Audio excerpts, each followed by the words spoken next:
Hello and welcome to Newbies PR. This video is about media training. And what is that?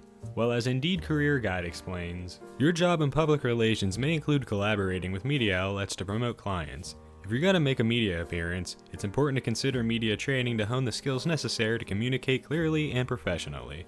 Media training is a type of communications training for people who plan to have interactions with media outlets. The training prepares individuals to represent themselves, a brand, or a company to the media by teaching them how to discuss relevant topics in an engaging and professional way. It also helps people practice a wide variety of interview situations and formats, including television appearances, radio talk shows or podcasts, a recorded video call, etc. Now we're going to be looking at media training tips. So for this section of the video, I will go over media training tips given by two different sources. I have the sources linked in the description below so you can see them for yourselves.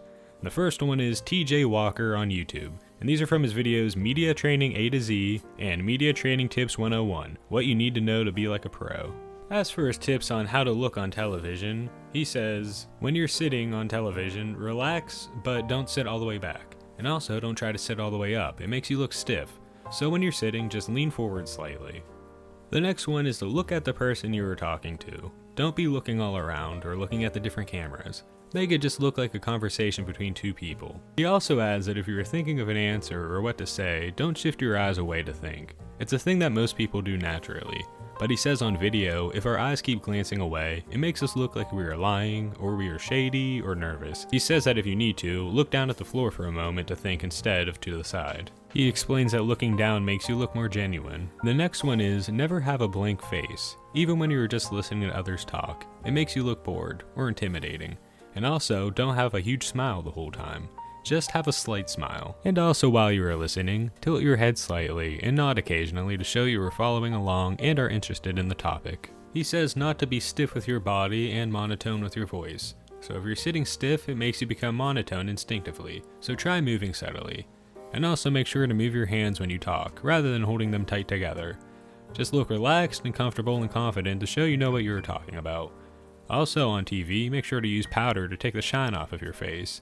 Don't lean on anything when you're talking, and if you're going to take a drink of water, just don't make it awkward or try to do it quickly or sneakily, just do it naturally. His next topic of tips is for answering questions. He says if there are a lot of questions, answer the questions that get you back to your message points the quickest. Then have them ask the other questions again if they want. He says not to repeat anything negative from a question because if you're quoted for an article, that will be the thing that makes the headline or the sound bites. If there is a question that you don't know the answer to, be honest. Say that you don't know. Don't get embarrassed or red or say sorry, and especially don't lie. Instead, say that you don't know and talk about something relevant to the question instead. The next section is general tips. He says that before an interview or other media appearance, spend time doing rehearsals. Don't just wing it. It reflects how you and your organization looks. He says that if you're in a phone interview, have notes prepared, and make sure that the notes are not paragraphs, but rather just brief key pieces of information. He says that if you're on a video call, like on Zoom, then look at your webcam, because that'll make it look like you're looking them in the eyes. But if you look at their eyes on the screen, then it's going to look like you're looking down. And he says don't wait until the end of a radio show to get your message in, because listeners might not be tuned into the whole thing, and you might not get all the time you want to speak. He gives more tips in his videos, but I recommend seeing the rest in the videos for yourself, linked in the description below. He's a good source for this information and I recommend him. The next source for this video is Media Training Tips, Free Media Training 101 Handbook by Throughline. They divide their media training guide into sections, with one of them being elements that a message needs. These elements include consistency. They explain that when we want people to remember and act on our messages, it's important for spokespeople to stick to the same message in different interviews. If they keep changing their message, it confuses the audience and makes it harder for them to understand, remember, and act on the information. They say that of course, not every interview will be exactly the same, and that's okay.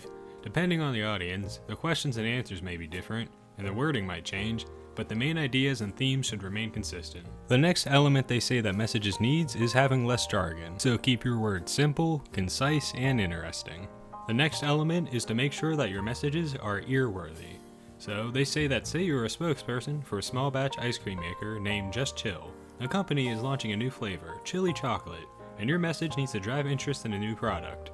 The ear-worthy example they give is, with its latest flavor, Just Chill brings on the heat, yet keeps it cool. And that's some good copywriting. Another section from Throughline's article is message supports, which includes stories. As they explain, A story can be told many ways, such as through a personal experience, a case study, or historical or fictional example.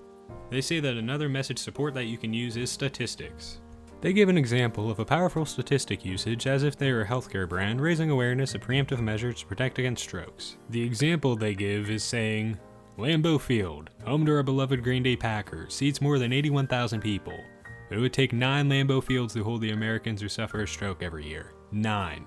That's 795,000 strokes that may have been preventing with better screening.